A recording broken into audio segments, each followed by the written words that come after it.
الحمد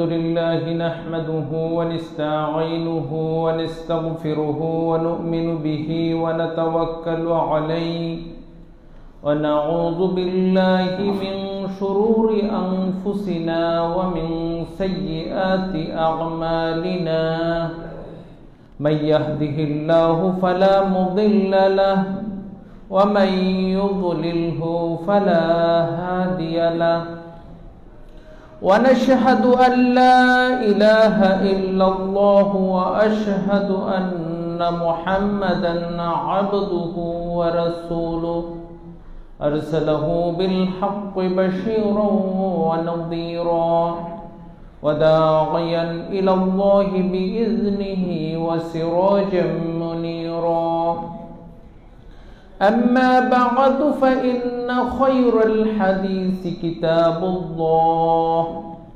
وخير الهدي هدي محمد صلى الله عليه وسلم وشر الأمور محدثاتها وكل محدثة بدعة وكل بدعة ضلالة وكل ضلالة في النار فقد قال الله تعالى في كلامه المجيد أعوذ بالله من الشيطان الرجيم وأن هذا صراطي مستقيما فاتبعوه ولا تتبعوا السبل فتفرق بكم عن سبيله ذلكم وصاكم به لعلكم تتقون عن ثوبان رضي الله تعالى عنه قال رسول الله صلى الله عليه وسلم لا تزال طائفة من أمتي ظاهرين على الحق لا يضرهم من خذلهم حتى يأتي أمر الله وهم كذلك رواه مسلم আলহামদুলিল্লাহ আমরা আল্লাহ সুবহানাহু ওয়া তাআলার প্রশংসা জ্ঞাপন করছি যে আল্লাহ রাব্বুল আলামিন আমাদেরকে সপ্তাহের সর্বোত্তম দিন জুমার দিনে পৃথিবীর সর্বোত্তম স্থান মসজিদে আগেভাগে আসার বসার কিছু কথা শোনার তৌফিক দান করেছেন। সে আল্লাহ রাব্বুল আলামিনের প্রশংসা জ্ঞাপন করছি, তারই শিখানো ভাষায় আমরা বলছি আলহামদুলিল্লাহ। দুরূদ এবং সালাম বর্ষিত হোক আমাদের প্রিয় নবী সাইয়্যিদুল মুরসালিন খাতামুন নবিয়্যিন রাহমাতুল লিল আলামিন মুহাম্মদ সাল্লাল্লাহু আলাইহি সাল্লামের প্রতি, যিনি আমাদেরকে সত্যিকারের একটি সুন্দর রাস্তা সুস্পষ্ট দিন আমাদেরকে উপহার দিয়েছেন, যে অনুযায়ী আমরা চলতে পারলে দুনিয়াতে কল্যাণ এবং পরকালে আমরা শান্তিময় জান্নাত লাভ করতে পারবো। আমরা সেই রাসূলের শানে দুরূদ পাঠ করছি, আল্লাহুম্মা সাল্লি আলাইহি আল্লাহুম্মা বারিক আলাইহি। সম্মানিত মসজিদের মুসল্লিয়ানে কেরাম, আমি গত মাসের জুমাতে যেখানে খুতবা শেষ করেছিলাম আজকে সেখান থেকে শুরু করব ইনশাআল্লাহ। আপনাদের মনে আছে কিনা আমি জানি না, আমি যে বিষয়টা নিয়ে আলোচনা করতেছিলাম সেটা হলো যে আল্লাহ রাব্বুল আলামিন এবং তার রাসূল সাল্লাল্লাহু আলাইহি ওয়াসাল্লাম আমাদেরকে ঐক্যবদ্ধ থাকার নির্দেশ দিয়েছেন এবং আমাদের কাবা এক, আমাদের নবী এক, আমাদের রাসূল এক, আমাদের আল্লাহ এক, কিন্তু আমরা একতাবদ্ধ নেই। বাস্তবতা হলো যে রাসূল সাল্লাল্লাহু আলাইহি ওয়াসাল্লাম এবং আল্লাহ তাআলার নির্দেশ থাকার পরেও আমরা আজকে একতাবদ্ধ নেই, এটা হলো বাস্তবতা। এবং আমরা দেখতে পাচ্ছি যে রাসূলুল্লাহ সাল্লাল্লাহু আলাইহি ওয়াসাল্লাম এবং তার সাহাবাগণ এবং তাবেঈগণের স্বর্ণ যুগে মুসলমানগণ শিয়া, খারিজি, রাফিজি, কাদারিয়া, জাবারিয়া, আশআরিয়া, মুতাজিলা এইরকম ফিরকায় বিভক্ত হয়ে গিয়েছিল। পরবর্তীতে মাযহাবের নামে শাফি, মালিকি, হাম্বলি, হানাফি এইভাবে বিভক্ত হয়ে গিয়েছিল। পরবর্তীতে আমরা আপনার বিভিন্ন তরিকার নামে কাদারিয়া তরিকা, নকশবন্দিয়া তরিকা এভাবে বিভিন্ন দলে বিভক্ত হয়ে গেছে। তো সেই দলে বিভক্ত হওয়ার পরে যে রাসূল সাল্লাল্লাহু আলাইহি ওয়াসাল্লাম একটা ভবিষ্যৎবাণী ছিল যে রাসূলুল্লাহ সাল্লাল্লাহু আলাইহি ওয়াসাল্লাম যে হক রাসূল, এটা তার এই ভবিষ্যৎবাণী থেকেও বোঝা যায়। তিনি বলেছিলেন যে আমার উম্মতরা দলে দলে বিভক্ত হবে, আর বিভক্তের সংখ্যা বলতে যে তিনি ৭২ বলেছিলেন, ৭৩ বলেছিলেন যে আমার উম্মতরা ৭৩ দলে বিভক্ত হবে। তো ৭৩ শব্দ অথবা ৭০ শব্দ অথবা ১০০ শব্দ যেগুলি কোরআনে হাদিসে আসছে, মুহাদ্দিস কিরামগণ বলছেন এগুলি অধিক বোঝানোর জন্য আসে, মানে অধিক বোঝানোর জন্য। যেমন বাংলা ভাষায় আপনি দেখবেন যে বিভিন্ন গল্পে আপনি দেখবেন যে বলা হয় যে 7 সমুদ্র 13 নদী পার হয়ে গেল লোকটা। আসলে 7টা সমুদ্র 13টা নদী নয়, এখানে বোঝানোর উদ্দেশ্য হলো অনেক দূর তিনি গেলেন। তো এই হাদিসে যে 73 এবং 70 100 শব্দগুলি আসছে, সেগুলো অধিক বোঝানোর জন্য আসে, যে অনেক বোঝানোর জন্য আসছে। তা আমরা বাস্তবতাও দেখছি যে অনেক দলে মুসলমানগণ বিভক্ত হয়ে গেছে। কিন্তু দুঃখজনক বিষয় হলো সেটা যে রাসূলুল্লাহ সাল্লাল্লাহু আলাইহি ওয়াসাল্লাম বলছেন যে যত দলে তোমরা বিভক্ত হও না কেন, সবাই জাহান্নামে যাবে, একটা দল জান্নাতে যাবে। এইটা হলো আমাদের জন্য সবচেয়ে বেশি চিন্তার বিষয়। আমাদেরকে এই হাদিসটা আমাদেরকে নিরাশ করে ফেলে যে অধিকাংশ দলই জাহান্নামে যাবে। আশার সঞ্চয় হলো যে একটা দল জান্নাতে যাবে, এটা হলো আশার সঞ্চয়। এখন আমাদের উচিত হলো যে ওই একটা দল খুঁজে বের করা, এটা হলো আমাদের দরকার। কারণ আপনি যদি মনে করেন যে আমি মুসলিম হয়ে জন্মগ্রহণ করছি, মুসলিম হিসাবে চলতেছি, কিন্তু এইটা বললে চলবে না। আপনি কি 72-এর মধ্যে আছেন না একটার মধ্যে আছেন, এইটা অন্তত আপনি চেষ্টা করতে হবে। যদি চেষ্টা না করেন তাহলে আপনি কোন দলে আছেন এটা আপনি বুঝতে পারবেন না। এই জন্য আমাদের চেষ্টা চালিয়ে যেতে হবে। সম্মানিত উপস্থিতি, একটা দল থাকবে, সঠিক দল।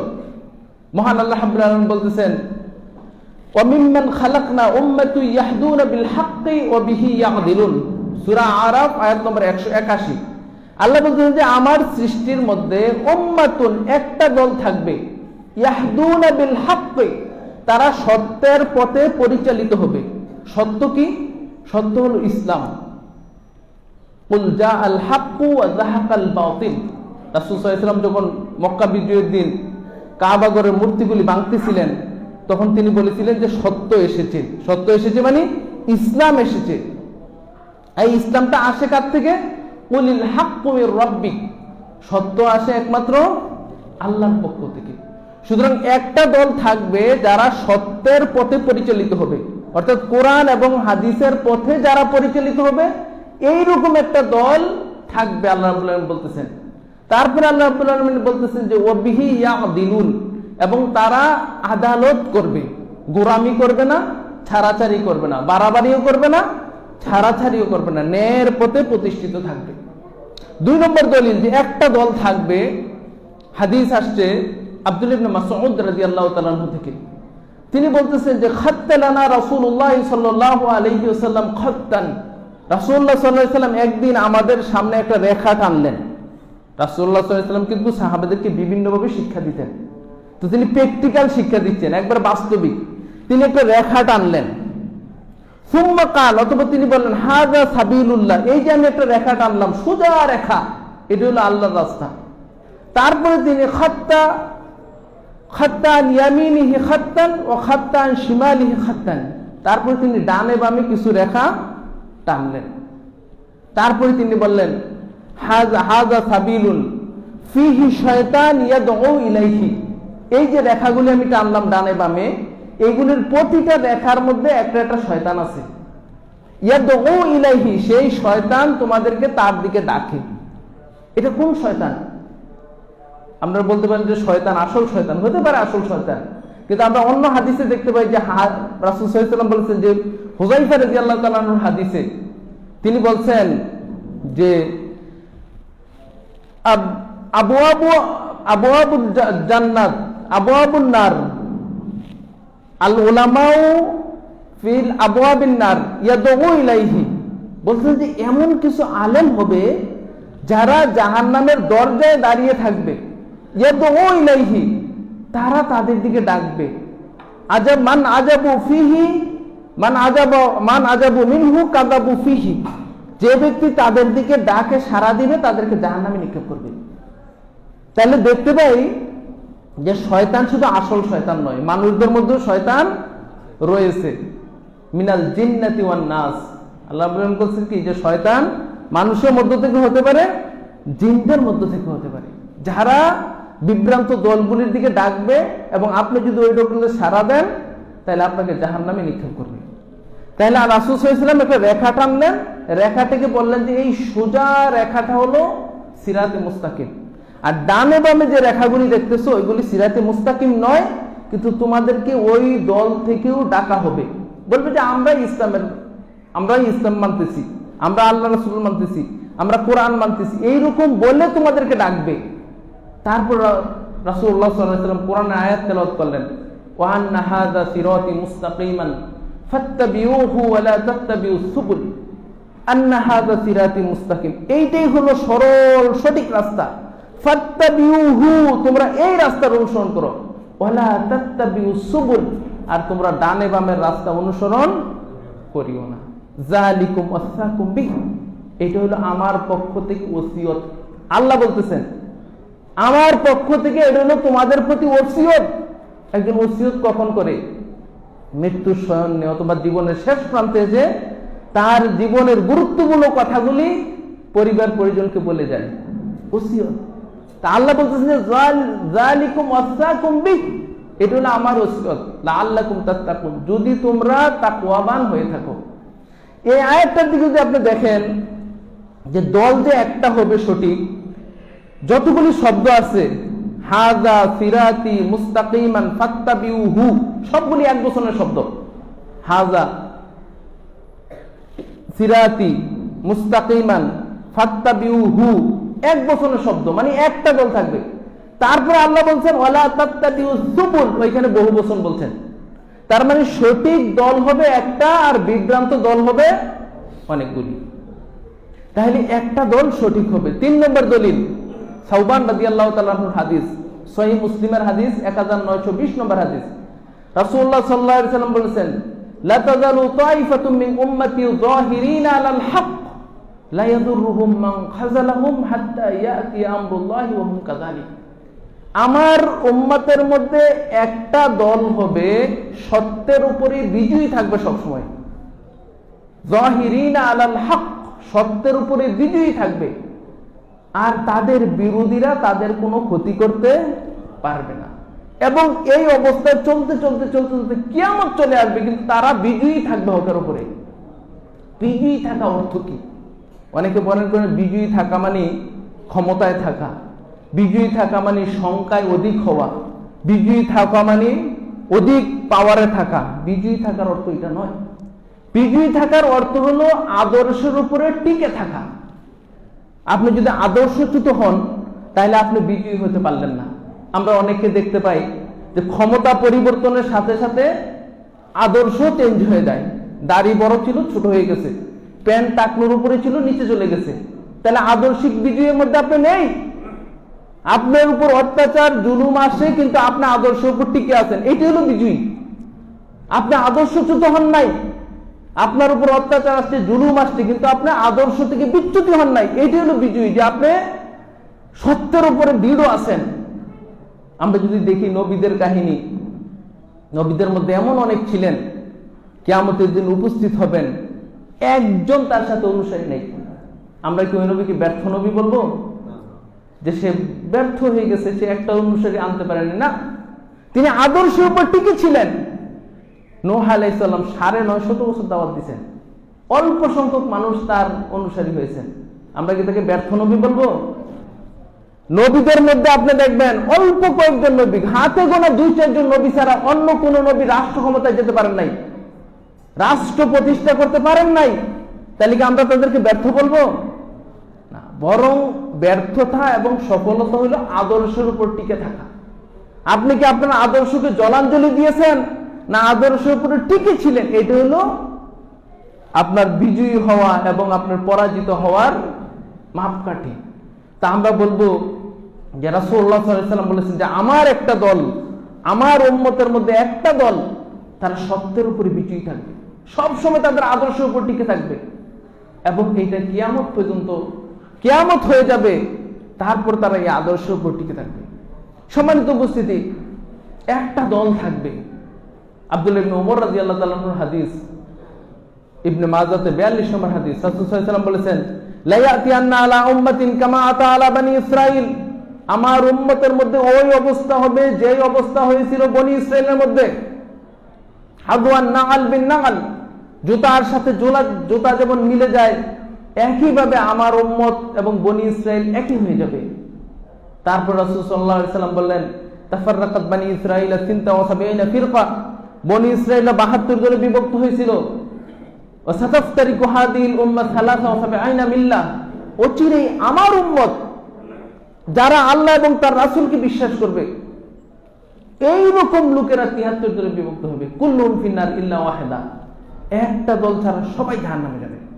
তাহলে যে একটা দল দুনিয়া এবং আখেরাতে বিজয়ী থাকবে, জান্নাতে লাভ করবে, দুনিয়া আদর্শের উপর টিকে থাকবে বলে একটা দল। এখন আমাদের প্রশ্ন হলো যে একটা দল কারা? এতগুলি কোরআন এবং হাদিস দ্বারা বুঝে যে একটা দল থাকবে, একটা দল কারা এইটা আপনাকে খুঁজে বের করতে পারলেই আপনার সফলতা। আর যদি আপনি খুঁজে না বের করতে পারেন তাহলে আপনার প্রশ্নের সম্মুখীন হতে হবে যে তুমি চেষ্টা করলে না কেন। সম্মানিত উপস্থিতি, এখন যদি আপনারা প্রশ্ন করেন অথবা ধরেন সরকার থেকে প্রশ্ন করা হলো যে বাংলাদেশে এত ইসলামী দল, কারা সত্যের উপরে আছেন আপনারা একটু বলেন, সবাই বলবে যে আমরা সত্যের উপরে আছি। এবং আমি যে হাদিসগুলি বললাম সবাই কিন্তু এই হাদিসগুলি জানে, কারণ কোরআন হাদিস সবাই জানে এবং সবাই দাবি করে যে আমরা হকের উপরে আছি আর বাকিরা 72-এ। আমরা হকের উপরে আছি বাকিরা 72। এমনকি যারা মুসলিম উম্মাহ একমত যে কাদিয়ানিরা কাফের, এটা মুসলিম উম্মাহ অনেক দেশ ঘোষণা দিয়েছে, তারাও দাবি করে যে আমরা হকের উপরে আছি বাকিরা 72 দলের মধ্যে আছে। সম্মানিত উপস্থিতি, কারা হকের উপরে আছে এই বিষয়টা যাওয়ার আগে আমি আরেকটা বিষয় কথা বলতে চাচ্ছি, সেটা হলো যে হকের উপরে কারা আছে এটা চেষ্টা করতে হবে। আপনি যদি মনে করেন যে আমার হুজুর এত বড়, এত তার ডিগ্রি, এত তার অনুসারী, আমরা হকের উপরে আছি, আর দেখা দেখির দরকার নাই, চেষ্টা করার দরকার নাই, এইটা করলে কিন্তু হবে না। আল্লাহ রাব্বুল আলামিন সূরা আনকাবুতের মধ্যে বলেছেন, শেষ আয়াত, ওয়াল্লাযীনা জাহাদু ফিনা লানাহদিয়ান্না সুবুলানা, যারা চেষ্টা করে তাদেরকে আমি হকের পথ দেখাই। ওয়াল্লাযীনা জাহাদু ফিনা, ফিনার ব্যাখ্যায় তাফসীর ইবনে কাসিরের মধ্যে আল্লামা ইমাদউদ্দিন ইবনে কাসির রাহমাতুল্লাহ আলাইহি তিনি বলছেন, ফিনানি ফি তারিকাতি রাসূলুল্লাহ সাল্লাল্লাহু আলাইহি ওয়াসাল্লাম ওয়া আসহাবিহি, চেষ্টা করতে হবে রাসূল সাল্লাল্লাহু আলাইহি ওয়াসাল্লামের তরিকা এবং তার সাহাবাদের তরিকা অনুযায়ী। আপনি যদি মনে করেন যে আমার হুজুর তো কম বড় না, সুতরাং আমার হুজুর যেটা বলে এটি ঠিক আছে, আমি চেষ্টা করতেছি, আমি আমার হুজুরের মধ্যে আছি, ওনার কিতাব পড়তেছেন, ওনার বই পড়তেছেন, আর অন্যদিকে তাকানো নাই, তাহলে কিন্তু আপনি একটার মধ্যে সীমাবদ্ধ হয়ে গেলেন। আপনার জ্ঞানকে উন্মুক্ত রাখতে হবে যে আমার হুজুর যেটা বলছে ঠিক আছে আমি মানলাম, কিন্তু আমি একটু দেখবো যে এটা অন্যটার সাথে একটু তুলনা করে দেখবো, কোরআন হাদিসের সাথে একটু মিলিয়ে দেখবো যে ঠিক আছে কিনা। এইটা যদি আপনি করেন তাহলে আপনি সত্যের পক্ষে আসতে পারবেন।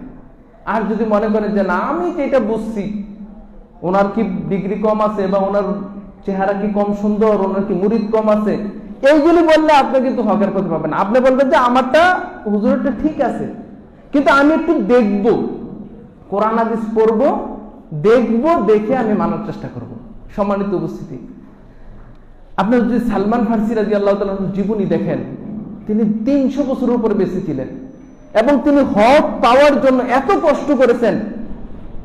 একজন পাদ্রীর কাছে যান, যাওয়ার পরে তিনি মনে করেন যে তিনি হকের উপরে আছেন, তার সেবা যত্ন করে করে যখন মৃত্যুর সময় আসে, বলে যে আপনি আপনার পরে কাকে আপনি ভালো মনে করেন সবচেয়ে, অমুক এলাকায় যাও, অমুক এলাকায়, এভাবে কয়েকজন শেষ করার পরে একজন বলেছিলেন যে তুমি মদিনাতে যাও।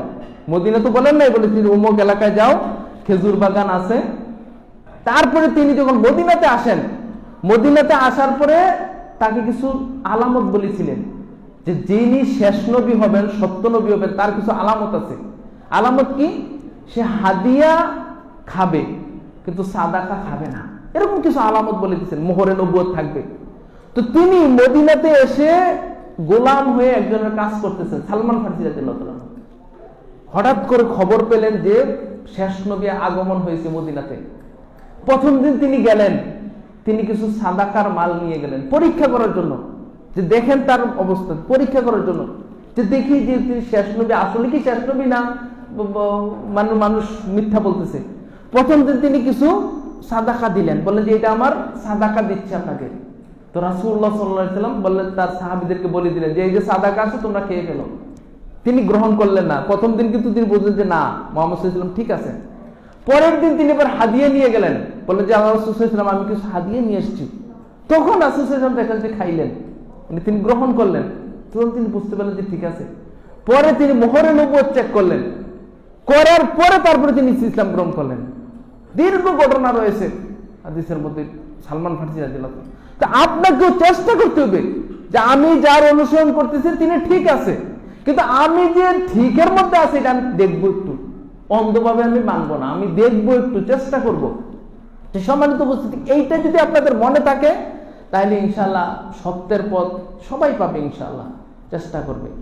তো এখন প্রশ্ন হলো যে রাসূলুল্লাহ সাল্লাল্লাহু আলাইহি ওয়াসাল্লাম বলছেন যে একটা দল জান্নাতি হবে। একটা দল কারা? সবাই দাবি করে যে আমরাই সে একটা দল, আর বাকি সব জাহান্নামী। আমরাই একটা দল, বাকি দল 72 মধ্যে আছে। তা আমরা দেখব যে শরীয়তের নিয়ম হলো যে দুইটা জিনিসের মধ্যে যখন মতভেদ দেখা দেয়, দুইজন যখন দুই রকম কথা বলে, এক হুজুর এই কথা বলতেছে, অন্য হুজুর আরেক কথা বলতেছে, তাইলে এটা কি করতে হবে? ফারুদ্দুহু ইলাল্লাহি ওয়া রাসূল, ফাইন তানাযাতুম ফি শাইইন ফারুদ্দুহু ইলাল্লাহি ওয়া রাসূল।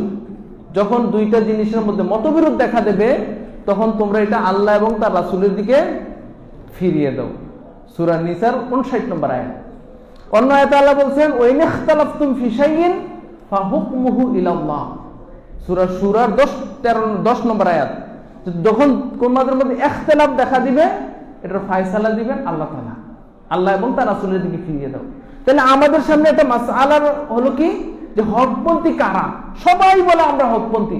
সুতরাং এই বিষয়টাকে আমাদের মধ্যে না রেখে আমরা আল্লাহ এবং তার রাসূলের দিকে ফিরিয়ে দেব। রাসূল সাল্লাল্লাহু আলাইহি ওয়াসাল্লাম কি বলছেন? আপনাদেরকে বিশ্বাস করতে হবে যে রাসূল সাল্লাল্লাহু আলাইহি ওয়াসাল্লাম বলে গিয়েছেন, মানে ইসলাম কিন্তু অসম্পূর্ণ না। কিয়ামত পর্যন্ত যত সমস্যা হবে সবগুলির সমাধান তিনি দিয়ে গেছেন। তাইলে এখন যে মুসলমানগণ বিভক্ত হবে, একটা দল হকপন্থী হবেন, এইটা কারা? রাসূল সাল্লাল্লাহু আলাইহি ওয়াসাল্লাম কি ইঙ্গিত দিয়েছেন? আমরা যদি হাদিসের দিকে তাকাই, মুআবিয়া রাদিয়াল্লাহু তাআলার থেকে হাদিস আসছে, মিশকাতের মধ্যে 177 নম্বর হাদিসটা উল্লেখ করা হয়েছে। রাসূলুল্লাহ সাল্লাল্লাহু আলাইহি ওয়াসাল্লাম বলছেন যে হকপন্থী যে দলটা হবে ওহিয়াল জামাআহ। রাসূল সাল্লাল্লাহু আলাইহি ওয়াসাল্লাম কিন্তু কোনো দলের নাম বলেন নাই, তিনি কিছু বৈশিষ্ট্যের কথা বলছেন। তো প্রথম যে বৈশিষ্ট্যের কথা বলছেন সেটা বলছেন ওহিয়াল জামাআহ, তারা হবে সংঘবদ্ধ একটা দল। রাসূল সাল্লাল্লাহু আলাইহি ওয়াসাল্লাম কিন্তু এখানে কোনো দলের নাম বলেন নাই। এখন এই সংঘবদ্ধ দল এটারও ব্যাখ্যা কিন্তু ভিন্নভাবে করা হয়। যেমন বলা হয় যে যার দলে মানে যত বেশি লোক একত্রিত হয় এটাই বড় জামাত। অনেক সময় বলা হয় যে আমার অমুকের মানে মাহফিলে এত লোক হয়েছে, অমুকের অনুষ্ঠানে এত ডেক সিন্নি রান্না করা হয়েছে।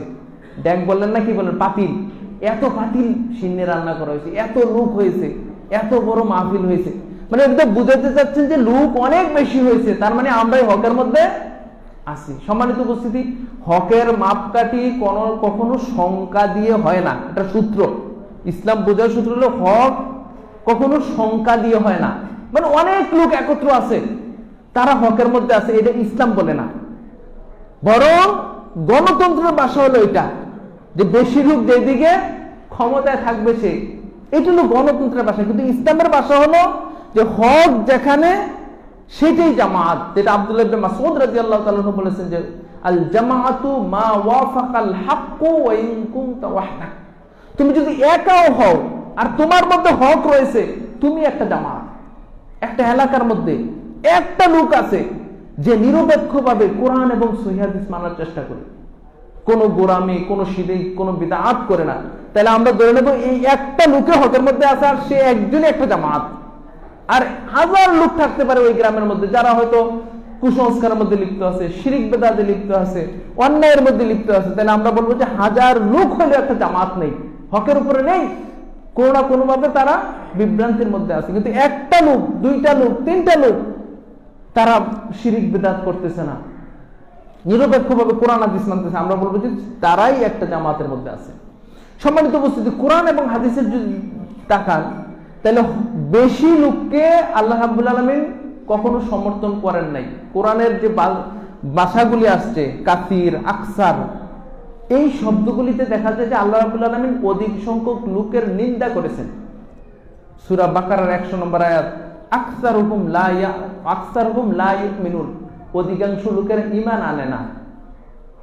সূরা আলী ইমরান 110 নম্বর আয়াত, আকসারুহুম লা ইয়াকিলুন, অধিকাংশরা বুঝে না। আকসারুহুম ফাসিকুন, অধিকাংশরা ফাসিক। তাহলে কোরআনের যতগুলি অধিক শব্দ আসছে, অধিক শব্দগুলি দেখা গেছে যে আল্লাহ বুঝাইতে চাচ্ছেন যে দুনিয়ার মধ্যে অধিকাংশ মানুষ খারাপের মধ্যে থাকবে এবং তাদের পরিণাম কি হবে এটাও আল্লাহ রাব্বুল আলামিন বলে দিয়েছেন। ওয়ালাকাদ যারা'না লিজাহান্নামা কাসীরাম মিনাল জিন্নি ওয়াল ইনস, অধিকাংশ মানুষ এবং জিনদেরকে আমি জাহান্নামে দেব। অধিকাংশ, কাসীরাম মিনাল জিন্নি ওয়াল ইনস লাহুম কুলুবুন লা ইয়াফকাহুনা বিহা ওয়া লাহুম আযানুন লা ইয়াসমাউনা বিহা ওয়া লাহুম আয়ুনুন লা ইউবসিরুনা বিহা। যাদের তিনটা গুণ থাকবে। তিনটা গুণ কি? যে তারা বুঝে না, বুঝেও বোঝার চেষ্টা করে না, আকলকে কাজে লাগায় না, কোনটা সঠিক, কোনটা মন্দ, কোনটা ভালো, কোনটা বেঠিক, এগুলি চিন্তা করে না। চলতেছে চলতেছে, যেটা আছে এইটাই। এইটা যারা করে না, দেখেও দেখে না, মানে নিজে পড়ার চেষ্টা করে না, হুজুর যা বলছে তাই, অমুক যা বলছে তাই, কিন্তু নিজে একটু পড়বে চেষ্টা করবো করে না, শুনেও শোনে না। আপনি একটা মাহফিলে দাওয়াত দেন, শুনতে চাইবে না। সুতরাং তিনটা গুণ যাদের আছে, আল্লাহ বলতেছেন এই গুণ সমৃদ্ধ তিন গুণ সমৃদ্ধ বিশিষ্ট মানুষ এবং জিন অধিকাংশ হবে, আর তাদেরকে দিয়ে আমি জাহান্নাম পূর্ণ করব। রাসূলুল্লাহ সাল্লাল্লাহু আলাইহি ওয়াসাল্লামকে লক্ষ্য করে আল্লাহ বলছেন, ওয়া ইন তুতি আকসারা মান ফিল আরদি ইউযিল্লুকা আন সাবিলিল্লাহ। হে আল্লাহ রাসূল, আপনি যদি দুনিয়ার অধিক মানুষের অনুসরণ করেন, ইউযিল্লুকা আন সাবিলিল্লাহ, তাহলে আপনাকে আল্লাহর রাস্তা থেকে তারা গোমরাহি করবে। অধিক লোকের যদি অনুসরণ করেন, ইন ইয়াত্তাবিউনা ইল্লা যান, কারণ অধিকাংশ লোক ধারণার গতিতে চলে, অধিকাংশ লোক চিন্তা ভাবনা খুব কম লোক করে, খুঁজে খুঁজে ভালো জিনিসটা খুব কম লোকে বের করে। সম্মানিত উপস্থিতি, তাহলে অধিকাংশ লোক হইলেই আপনি সঠিকের উপরে আছেন, এইটা কোরআন হাদিস দ্বারা বোঝা যায় না। বরং আল্লাহ রাব্বুল আলামিন কম সংখ্যক লোকের প্রশংসা করছেন। ওয়াকালিলুম মিন ইবাদিয়াশ শাকুর, সূরা সাবার 13 নম্বর আয়াত। কম সংখ্যক লোকই আল্লাহ রাব্বুল আলামিনের প্রশংসা করে। আল্লাহ রাব্বুল আলামিনের শুকরিয়া যারা করে তাদের বান্দার সংখ্যা কম, অল্প সংখ্যক লোক শুকরিয়া আদায় করে। ওয়াকাম মিন ফিয়াতিন কালিলাতিন গালাবাত ফিয়াতান কাসীরাতান বিইذنিল্লাহ, সূরা বাকারার 249 নম্বর আয়াত। যে কতই না ছোট ছোট দল বড় বড় দলের উপরে বিজয় লাভ করলো বিইذনিল্লাহ, আল্লাহর ইচ্ছায়। আপনি দেখেন রাসূলুল্লাহ সাল্লাল্লাহু আলাইহি ওয়াসাল্লামের জীবিত অবস্থায় যে যুদ্ধগুলি হয়েছিল, মুসলমানদের সব যুদ্ধে মুসলমানদের সংখ্যা কম ছিল, একমাত্র হুনাইনের যুদ্ধে মুসলমানদের সংখ্যা বেশি ছিল। কিন্তু ওই যুদ্ধে মুসলমানগণ মানে সমস্যায় পড়েছিল, কিন্তু অন্যান্য যুদ্ধগুলি মুসলমানগণ অল্প সংখ্যক মুসলমান, কাম মিন ফিয়াতিন কালিলাতিন গালাবাত ফিয়াতান কাসীরাতান, অনেক অনেক লোকের উপর বিজয় লাভ করেছে। তাহলে সম্মানিত উপস্থিতি, যে বুঝতে পারলাম যে অধিক লোক থাকলেই জামাত তা নয়, বরং রাসূল সাল্লাল্লাহু আলাইহি ওয়াসাল্লাম যে ইঙ্গিত দিলেন সেটা হলো যে হকের উপরে যারা একত্রিত হবে তারাই একটা জামাত। এটা হলো রাসূল সাল্লাল্লাহু আলাইহি ওয়াসাল্লামের একটা জবাব, ওহিয়াল জামাআহ।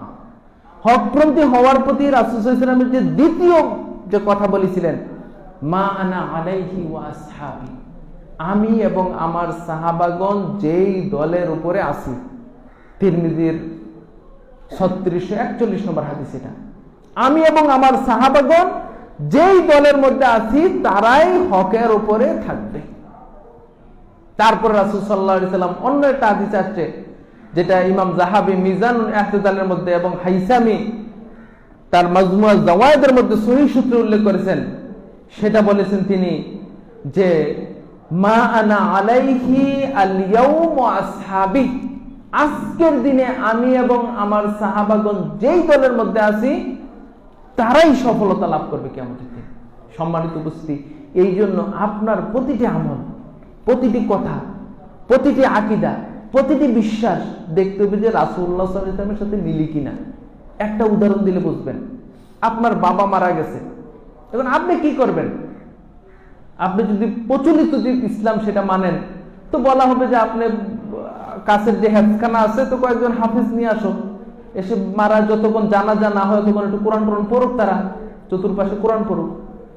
দাফন কাফন হয়ে গেছে, এবার একটা ভালো করে একটা মুনাজাত দাও। তারপরে 40 দিন হয়েছে, একটা খানার ব্যবস্থা করো। এইগুলা বলবো, আরো অনেক কিছু বলবে। এখন আপনাকে দেখতে হবে যে রাসূলুল্লাহ সাল্লাল্লাহু আলাইহি সাল্লামের যুগে কি কোনো মানুষ মারা গিয়েছিল না গিয়েছিল না? রাসূল সাল্লাল্লাহু আলাইহি সাল্লামের স্ত্রী মারা গিয়ে খাদিজা রাদিয়াল্লাহু তাআলা মারা যায় নাই? মারা গিয়েছিল। রাসূল সাল্লাল্লাহু আলাইহি সাল্লামের 6 জন ছেলে মেয়ে তার জীবন অবস্থায় মারা গেছেন। তো রাসূলুল্লাহ সাল্লাল্লাহু আলাইহি সাল্লাম কি এই কাজ করছেন কি করেন নাই? আপনাকে মিলিয়ে দেবে কোনটা, রাসূল এবং তার সাহাবাদের সময়ের? যদি তারা করে থাকে তাহলে আমরা করব। সহজ সূত্র যে আপনার প্রতিটি আমল দেখতে হবে যে কি রাসূল সাল্লাল্লাহু আলাইহি সাল্লাম কি বলছেন, মা আনা আলাইহি ওয়া আসহাবি, আমি এবং আমার সাহাবাগণ যেই পথের উপরে আছি, যেই মতের উপরে আছি, যেই তরিকার উপরে আছি, যেই কথার উপরে আছি, যেই আখলাকের উপরে আছি, এই আখলাকের উপরে কিয়ামত পর্যন্ত যারা থাকবে তারাই সফলকাম হবে। তা আপনি প্রতিটা আমল মিলিয়ে দেখেন আপনি যে রাসূল সাল্লাল্লাহু আলাইহি ওয়াসাল্লামের যুগে একটা লোক মারা গেলে কি করতেন তিনি, আপনি মিলিয়ে দেখেন। রাসূলুল্লাহ সাল্লাল্লাহু আলাইহি ওয়াসাল্লামের যুগে তারা কি করতেন? আপনি দেখেন আরেকটা উদাহরণ, আপনার ছেলে হচ্ছে না, আপনার মেয়ে হচ্ছে না, কি করবেন? একজন বলবে যে আপনার ওই যে আপনাদের যে বাইজিদ বুস্তামির মাজারে যাও, তো মাজারে গেছে হয় না, তো শাহজালালের কাছে যাও, শাহজালাল হয় না তাহলে বা বিয়াতে যাও, কি যে আজমিরে যাও, আজমিরে হয় না বাগদাদ, বলবো অনেক কিছু। এখন আপনাকে দেখতে হবে যে রাসূল সাল্লাল্লাহু আলাইহি সাল্লামের যুগে কি অনেক বান্দা ছিল না, তাদেরকে রাসূল সাল্লাল্লাহু কি সাজেশন দিয়েছেন? সন্তান হয় না কি বলেছিলেন? যদি এগুলি বলে থাকে তাহলে করবেন, না হলে ছাড়বেন। এভাবে যদি আপনি প্রতিটা আমল, প্রতিটা কাজ যদি আপনি রাসূল এবং তার সাহাবা পর্যন্ত পৌঁছাইতে পারেন তাহলে আপনি হকপন্থী হবেন। সূত্র কিন্তু দিয়ে গেছে যে মা আনা আলাইহি ওয়া আসহাবি। আরেকটা শব্দ বলছেন কি, আল ইয়াউম, আজকের দিনে। 1400 বছর পরে, 1200 বছর পরে যেই ধর্ম তোমরা পাবে ওইভাবে নয়, আজকের দিনে আমি এবং সাহাবীরা যেই মতে আছি, যেই পথের উপর আছি, যেই ইসলামের উপর আছি, যেই দ্বীনের উপরে আছি, এই দ্বীনের উপরে কিয়ামত পর্যন্ত যত মুসলমান থাকবে তারাই সফলকাম হবে, যদিও তাদের সংখ্যা কম হোক না কেন। একটা সূত্র কিন্তু। সম্মানিত উপস্থিতি, তাহলে রাসূলুল্লাহ সাল্লাল্লাহু আলাইহি সাল্লামের অনুসরণ প্রতিটি কাজে, প্রতিটি কর্মে, প্রতিটি আপনার আকীদা, বিশ্বাস, সব কাজে রাসূলের অনুসরণ করতে হবে। কুল ইন কুনতুম তুহিব্বুনাল্লাহা ফাত্তাবিউনি ইউহিব্বুকুমুল্লাহ। তোমরা যদি আল্লাহকে ভালোবাসতে চাও তাহলে রাসূল সাল্লাল্লাহু আলাইহি সাল্লামকে অনুসরণ করো, রাসূল সাল্লাল্লাহু আলাইহি সাল্লামকে অনুসরণ করো। ওয়া মা আতাকুমুর রাসূলু ফাখুযুহু ওয়া মা নাহাকুম আনহু ফান্তাহু। রাসূল সাল্লাল্লাহু আলাইহি সাল্লাম তোমাদেরকে যা দেন তা তোমরা গ্রহণ করো, আর রাসূল সাল্লাল্লাহু আলাইহি সাল্লাম যা থেকে দূরে থাকতে বলেন তা থেকে দূরে থাকো। এই জন্য আপনার প্রতিটা আমল দেখতে হবে যে রাসূল সাল্লাল্লাহু আলাইহি সাল্লাম এটা দিয়েছেন। বর্তমান চলার পথে আপনি যা দেখবেন যে রাসূল সাল্লাল্লাহু আলাইহি সাল্লাম দিয়েছেন, যদি দিয়ে থাকেন আপনি গ্রহণ করবেন, আর যদি এটা থেকে বিরত থাকতে বলেন আপনি বিরত হন, তাহলে আপনি সফলকাম হবেন। সম্মানিত উপস্থিতি, তাইলে রাসূল সাল্লাল্লাহু আলাইহি সাল্লামের অনুসরণ সাথে সাথে আল্লাহ রাসূল সাল্লাল্লাহু আলাইহি সাল্লাম বলেন যে আমার সাহাবাদের যারা অনুসরণ করবে, আল্লাহ রাব্বুল আলামিন বলেন ওয়াস-সাবিকুনাল আউয়ালুনা মিনাল মুহাজিরিন ওয়াল আনসার ওয়াল্লাযীনা তাবাউহুম বিল ইহসান, সূরা তাওবার 100 নম্বর আয়াত। আল্লাহ রাব্বুল আলামিন বলেন যে মুহাজির এবং আনসারদের মধ্যে যারা অগ্রগামী ছিল তাদেরকে যারা ইহসানের সহিত অনুসরণ করবে, সাহাবাদেরকে অনুসরণ করতে হবে ইহসানের সহিত। ইহসান হলো কি? ইহসান হলো যে কোন রকম তাদের প্রতি মানে বিরূপ মন্তব্য করা যাবে না, তাদের বাড়াবাড়ি করা যাবে না, সারাসারি করা যাবে না। যেমন শিয়ারা বাড়াবাড়ি করেছে, সারাসারি করেছে, যেমন তারা মনে করেছে যে 4 জন বা 5 জন সাহাবা ছাড়া সবাই কাফের হয়ে গেছে। এবং আপনারা জানেন যে খারিজিরা বাড়াবাড়ি করেছে, তারা মনে করেছিল যে আলী রাদিয়াল্লাহু তাআলা আনহু মত সাহাবীদেরকেও তারা বলেছিল যে সে কাফের হয়ে গেছে। আলী রাদিয়াল্লাহু তাআলা আনহু যখন আপনারা জানেন যে সিফফিনের যুদ্ধে মুয়াবিয়া এবং আমির রাদিয়াল্লাহু তাআলার মধ্যে যুদ্ধ হয়েছিল, তখন মুয়াবিয়া রাদিয়াল্লাহু তাআলা যুদ্ধের শেষ প্রান্তে তিনি কোরআন তলবারের মধ্যে উঁচু করে রেখেছিলেন এবং যুদ্ধ ঘোষণা করেছিলেন, যুদ্ধ মানে সমাপ্ত ঘোষণা করেছিলেন। তখন একদল লোক মুয়াবিয়া রাদিয়াল্লাহু তাআলা কি বলেছিলেন যে আমরা দুই দল থেকে 2 জন সালিশ নিযুক্ত করব। মুয়াবিয়া রাদিয়াল্লাহু তাআলার পক্ষে ছিলেন আব্দুল্লাহ ইবনে আমর রাদিয়াল্লাহু তাআলা, আর আলী রাদিয়াল্লাহু তাআলার পক্ষে ছিলেন আবু সাঈদ খুদরি রাদিয়াল্লাহু তাআলা, আবু সাঈদ খুদরি নয়, আবু মুসা আল আশআরী রাদিয়াল্লাহু তাআলা। এই 2 জনকে সালিশ নিযুক্ত করব। তখন 12,000 কি 18,000 লোক তারা আলী রাদিয়াল্লাহু তাআলার দল থেকে বেরিয়ে গেছিল। উদ্দেশ্য কিন্তু ভালো ছিল, যে তারা কি বলেছিল যে আমরা কোরআন ছাড়া ইনিল হুকমু ইল্লা লিল্লাহ, আমরা কোরআন ছাড়া অন্য কিছু মানি না। সূরা ইউসুফের 40 নম্বর আয়াত, যে আমরা কোরআন ছাড়া অন্য কিছু মানি না। তখন তারা বলেছিল যে আলী রাদিয়াল্লাহু তাআলা আনহু, মুয়াবিয়া, আমর ইবনুল আস তারা সবাই কাফের হয়ে গেছে। এবং এই খারিজিরা 40 হিজরিতে 17 রমাদান আলী রাদিয়াল্লাহু তাআলাকে মারার জন্য তারা প্রতিজ্ঞাবদ্ধ হয়েছিল। এবং যে আব্দুর রহমান ইবনে মুলজিম যে আলী রাদিয়াল্লাহু তাআলাকে হত্যা করেছিল, সেই মুলজিম যখন আলী রাদিয়াল্লাহু তাআলাকে হত্যা করার পর ওই লোককে ধরে ফেলেছিল, তখন জিজ্ঞেস করেছিল, আলী রাদিয়াল্লাহু তাআলাকে তুমি কেন মারলা? তুমি তো একজন মুসলমান, তাকে কেন মারলা তুমি, এত বড় সাহাবী? তখন সে বলেছিল যে শাহান্তু আরবাইনা সাবাআন, আমি এই তরবারিটাকে 40 দিন যাবত দাঁড়ালো করেছি। ওয়া সাআলতুল্লাহ আইয়াকতুলা বিহা শাররা খালকিহি, এবং আমি আল্লাহর কাছে চেয়েছি যে এই তরবারি দিয়ে আমি সবচেয়ে নিকৃষ্ট ব্যক্তিকে হত্যা করব। আউযুবিল্লাহ। তাহলে দেখেন, খারিজিদের দাবি হলো যে আলী রাদিয়াল্লাহু তাআলা সহ অনেক সাহাবী কাফের হয়ে গেছে। এইরকম বাড়াবাড়ি সারাসারি বাদ দিয়ে আপনাকে সঠিকভাবে সাহাবাদের অনুসরণ করতে হবে। কারণ সাহাবা রাদিয়াল্লাহু তাআলা জীবিত থাকা অবস্থায় অনেক লোক বিভ্রান্ত হয়ে গেছিল। এই জন্য আল্লাহ রাব্বুল আলামিন বলছেন কি, যে ওয়াল্লাযীনা তাবাউহুম বিল ইহসান, যারা ইহসানের সহিত সাহাবা এবং তাবেঈদেরকে এবং সাহাবা এবং তার পরবর্তীরা যারা সাহাবাদেরকে অনুসরণ করবে তারাই হকপন্থী হবে। সম্মানিত উপস্থিতি, রাসূলুল্লাহ সাল্লাল্লাহু আলাইহি ওয়াসাল্লাম বলেছেন, আলাইকুম বিসুন্নতি ওয়া সুন্নাতিল খুলাফায়ে রাশিদিন আল মাহদিয়িন, তোমরা আমার সুন্নতকে আঁকড়ে ধরবে এবং খোলাফায়ে রাশিদিনের সুন্নাতকেও আঁকড়ে ধরবে। ওয়াদু আলাইহা বিন নওয়াদিদ, একেবারে মারির দাগ দিয়ে কামড়ে ধরবে।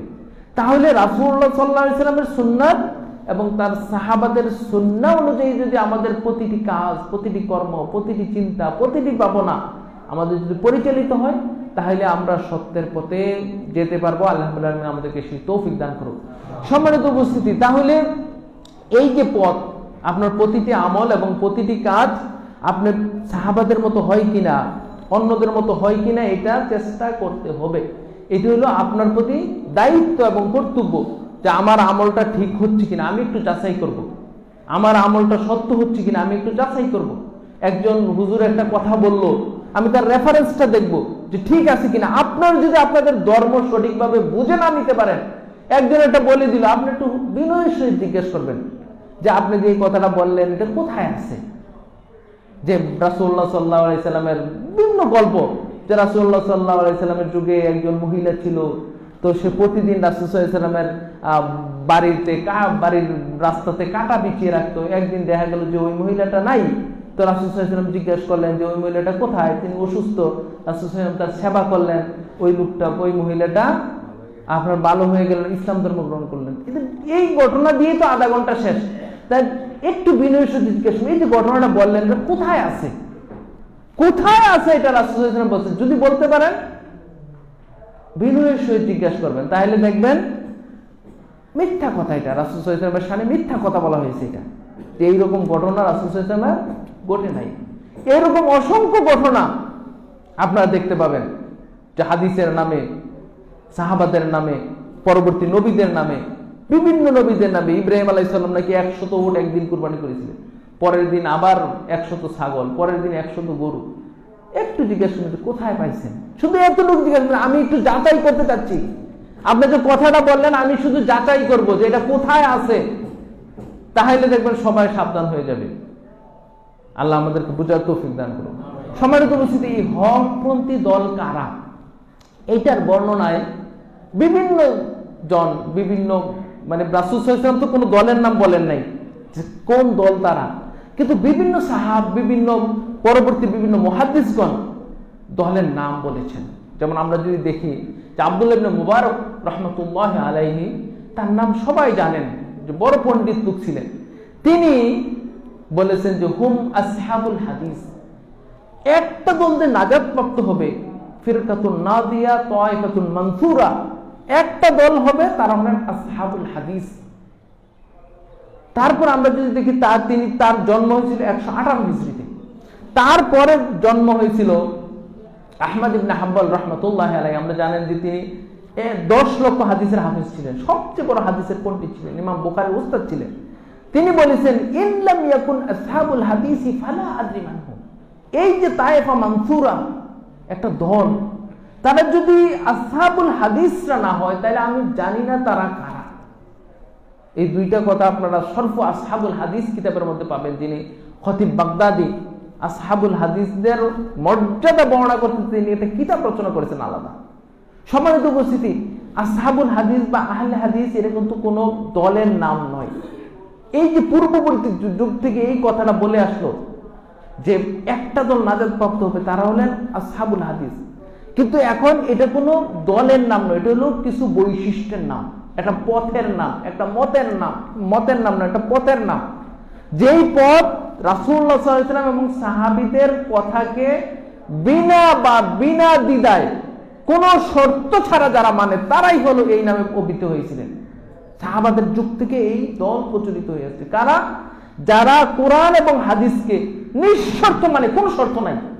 অনেকে দেখবে যে আমি কোরআনটা এই হাদিসটা আমি মানবো যদি আমার দলের সাথে মিল হয়, যদি আমার মাযহাবের সাথে মিলে, যদি আবার হুজুর বলে তাইলে আমি মানবো, তা না হইলে আমি মানবো না। এই যে একটা শর্ত আপনি দিয়ে দিচ্ছেন যে কোরআন হাদিস মানবো যদি আমার দলের সাথে মিলে, যদি আবার হুজুর বলে, এই যে একটা শর্ত, এই শর্ত দিতে না। বেলা শার্ত ইত্তেবাউ কিতাবুস সুন্নাহ বেলা শার্তিন, কোন শর্ত ছাড়া হাদিস সহিভাবে প্রমাণিত হয়েছে এটা আমি মেনে নেব। সাহাবাদের যুগে এরকম ছিল। আবু বকর রাদিয়াল্লাহু তাআলা যখন খলিফা হলেন, একজন মহিলা এসে বললেন যে আমি তো দাদি, তা আমার নাতির থেকে আমি কি অংশ পাবো? আবু বকর রাদিয়াল্লাহু তাআলা বলছে তোমার কোনো অংশ আমি তো দেখতেছি না। মুগীরা ইবনে শুবা রাদিয়াল্লাহু তাআলা দাঁড়িয়ে গেলেন, দাঁড়িয়ে বলে যে হে আল্লাহর নবীর সাহাবী আবু বকর, আমি তো রাসূল সাল্লাল্লাহু আলাইহি ওয়াসাল্লামকে বলতে শুনেছি যে তিনি বলছেন যে নাতি থেকে দাদি অথবা নানি 6-এর 1 ভাগ পাবে।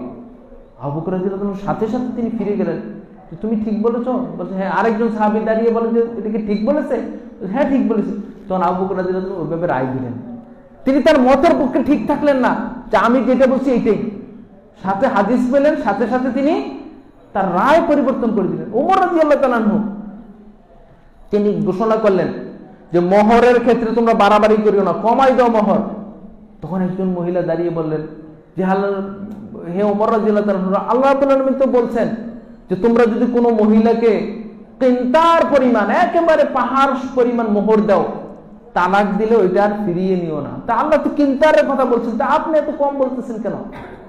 আপনি কেন নির্ধারণ করতেছেন? আল্লাহ তো নির্ধারণ করে দেন নাই। তখন ওমর রাদিয়াল্লাহু তাআলা বললেন যে আসাবাতিল ইমরা ও আখতার রাজুল, মহিলাই সঠিক বলেছে আর ওমর রাদিয়াল্লাহু তাআলা ভুল করছে। কোন ওমর? যে ওমরকে আল্লাহ রাসূল বলছেন সাল্লাল্লাহু আলাইহি ওয়াসাল্লাম বলছেন যদি আমার পরে নবী হতো ওমর নবী হতো। ওমর রাদিয়াল্লাহু তাআলা এক রাস্তা দিয়ে চললে শয়তান ওই রাস্তা দিয়ে চলে না, কিন্তু রাসূল সাল্লাল্লাহু আলাইহি ওয়াসাল্লাম কিন্তু বলে না যে আমি যে রাস্তা দিয়ে চলি শয়তান এই রাস্তা দিয়ে চলেন। এটা কিন্তু রাসূল সাল্লাল্লাহু আলাইহি ওয়াসাল্লাম নিজের ক্ষেত্রে বলেন নাই, ওমরের ক্ষেত্রে বলছে যে ওমর এমন ব্যক্তি এক রাস্তা দিয়ে চললে শয়তান ওই রাস্তা দিয়ে আসে না। ওই ওমর রাদিয়াল্লাহু তাআলা বলতেছেন যে মহিলা শুদ্ধ করেছে আর ওমর ভুল করেছে। কত বড় কথা যে হক যখন পাবে সাথে সাথে হকের কাছে আত্মসমর্পণ করে, হক পেয়ে গেছি আমি, আমার এখানে আর কোনো কিছু, এখানে আমার আর মতামত চলে না। ওমর রাদিয়াল্লাহু তাআলা খেলাফত কালে একজন মাজনুন পাগল মহিলা জেনা করছে। এখন ওমর রাদিয়াল্লাহু তাআলা বলেন যে তাকে রজম করো। তখন আলী রাদিয়াল্লাহু তাআলা বলছে যে আল্লাহর রাসূল, আল্লাহর নবী সাহাবী ওমর আপনি কি বলেন? এটা পাগলের উপর তো ইসলামী বিধান কার্যকর হয় না। পাগল, ঘুমন্ত ব্যক্তি, তারপরে অপ্রাপ্ত বয়স্ক, এদের উপর ইসলামের কোনো হুকুম নাই। তা আপনি একটা পাগলের উপরে কিভাবে হদ জারি করলেন? তখন ওমর রাদিয়াল্লাহু তাআলা বলেন যে লাউলা আলীউন লাহালাকা ওমর, আলী রাদিয়াল্লাহু তাআলা যদি আজকে না থাকতো তাহলে ওমর ধ্বংস হয়ে যেত। তার মত তিনি পরিবর্তন করলেন। সুতরাং আপনাকে দেখতে হবে যে আমার মত, আমি যেটা মানতেছি এটা যদি ভুল হয়ে থাকে আর সঠিকটা আমার সামনে উপস্থিত হয়, আমি সাথে সাথে আমার মতকে পরিবর্তন করে সঠিকটা গ্রহণ করব। এইটাই হলো রাসূল সাল্লাল্লাহু আলাইহি ওয়াসাল্লাম এবং সাহাবাদের মত। এবং এই কাজটা যারা করতেন সাহাবাদের যুগ থেকে চলে আসা, তারাই আসহাবুল হাদিস নাম পরিচিত হতেন। যে তারা কারো কথাকে তোয়াক্কা করে না, একমাত্র নবী মুহাম্মদ সাল্লাল্লাহু আলাইহি ওয়াসাল্লামের কথাকে সর্বোচ্চ প্রাধান্য দিয়ে থাকেন। তারপরে তাহলে আপনার ইমাম আহমদ বিন হাম্বল রাহমাতুল্লাহ আলাইহি তিনি বলছিলেন যে এই হকপন্থী একটা দল যদি আসহাবুল হাদিসরা না হয় তাহলে আমার জানা নাই যে তারা কারা। তারপরে লোক হল আব্দুল কাদের জিলানী রহমতুল্লাহ আলাইহি, যাদের কাদিরিয়া মাযহাব বলে থাকেন, অথবা ওনাকে বড় পীর বলে থাকেন, আবার অনেকে বেশি বারে গাউসুল আজম বলে থাকেন। এই শব্দগুলি বলবেন না। গাউসুল আজম তো বলাই যাবে না, শিরকি শব্দ। গাউসুল আজম মানে সর্বোচ্চ ত্রাণকর্তা, যিনি বিপদে রক্ষা করেন, এরকম সর্বোচ্চ আজম। গাউস মানে রক্ষা করা, গাউসে তো বলা যাবে না, একমাত্র আল্লাহ রাব্বুল আলামিন গাউস। আম্মা ইউজিবুল মুফতাররা ইযা দাআহু ওয়া ইয়াকশিফুস সুআ ওয়া ইয়াজআলুকুম খুলাফা'আল আরদ। আল্লাহ রাব্বুল আলামিন বলেন যে কে আছে এমন ব্যক্তি, যে ব্যক্তি যে বিপদে পড়লে তাকে সাহায্য করার মতো কে আছে এমন ব্যক্তি? আম্মা ইউজিবুল মুফতাররা ইযা দাআহু, কে আছে যে মানে বিপদে পড়লে যে ডাকবে, ডাকে সাড়া দিবে, এরকম কে আছে? সুতরাং কাউকে বলা যাবে যে ত্রাণকর্তা। আমি বিপদে পড়ি ইয়া গাউসুল আজম বলে ডাক দিবেন, সমস্যায় পড়ে ইয়া আলী বলে অনেকে ডাক দেয়, এইগুলি একেবারে শিরকি শব্দ, গাউসুল আজম বলাই যাবে না। তো ওনাকে বড় পীর বলে থাকেন, যে একেবারে যত পীর আছে শব্দের সবচেয়ে বড় পীর। ইমাম আবু হানিফাও কিন্তু বড় পীর বলে না। ওনার জন্ম হলো 470 হিজরিতে। তিনি বলছেন যে আহলুস সুন্নাহ ওয়াল জামাআহ হুম তায়েফাতুল মানসুরা। একটা দল যে জান্নাতে যাবে, তায়েফা মানসুরা হবে, তার হলো আহলুস সুন্নাহ ওয়াল জামাআহ। ওয়া আহলুস সুন্নাহ ওয়াল জামাআতু লা ইসমা ইল্লা ইসমুল ওয়াহিদ। আহলুস সুন্নাহ ওয়াল জামাতের কোন নাম নেই, একটা নাম আছে, ওটা হলো আসহাবুল হাদিস। তাহলে আসহাবুল হাদিস। তাহলে দেখেন যে আসহাবুল হাদিস বা আহলে হাদিস যে নামটা, এটা কিন্তু নতুন নাম নয়, এটা কিন্তু পুরাতন নাম। সেটা যেটা ইমাম ইবনে তাইমিয়া বলছেন আরো পরে। ইমাম ইবনে তাইমিয়ার জন্ম হলো 661 হিজরিতে। তিনি বলছেন যে আহলুস সুন্নাহ ওয়াল জামাআতু মাযহাবুন কাদীমুন ক্বাবলা আন ইয়াখলুকা আবু হানিফা ওয়া মালিক ওয়া শাফি ওয়া আহমদ ইবনে হাম্বল। আহলুস সুন্নাহ ওয়াল জামাত হলো এমন একটা প্রাচীন মাযহাব, এমন একটা পুরাতন মাযহাব, যেই মাযহাবটা ছিল আবু হানিফা, ইমাম আবু হানিফা, শাফি, মালিক, আহমদ বিন হাম্বল রহমতুল্লাহ আলাইহিকে সৃষ্টি করার আগে পৃথিবীতে ছিল। হুম মাযহাবুস সাহাবা, এটা হলো সাহাবাদের মাযহাব। আল্লাযীনা তালাক্কাউ মিন রাসূলুল্লাহ সাল্লাল্লাহু আলাইহি ওয়াসাল্লাম, যারা সরাসরি রাসূল সাল্লাল্লাহু আলাইহি ওয়াসাল্লাম থেকে জ্ঞান অর্জন করেছেন। সুতরাং আপনার কথা এবং আপনার কাজ যদি সেই সাহাবা পর্যন্ত পৌঁছে দিতে পারেন, রাসূল সাল্লাল্লাহু আলাইহি ওয়াসাল্লাম পর্যন্ত পৌঁছে দিতে পারেন, তাহলে আপনার সেই মাযহাবে সেই দলের অনুসারী হতে পারবেন। সম্মানিত উপস্থিতি, আল্লাহ আমাদেরকে সেই তৌফিক দান করুন।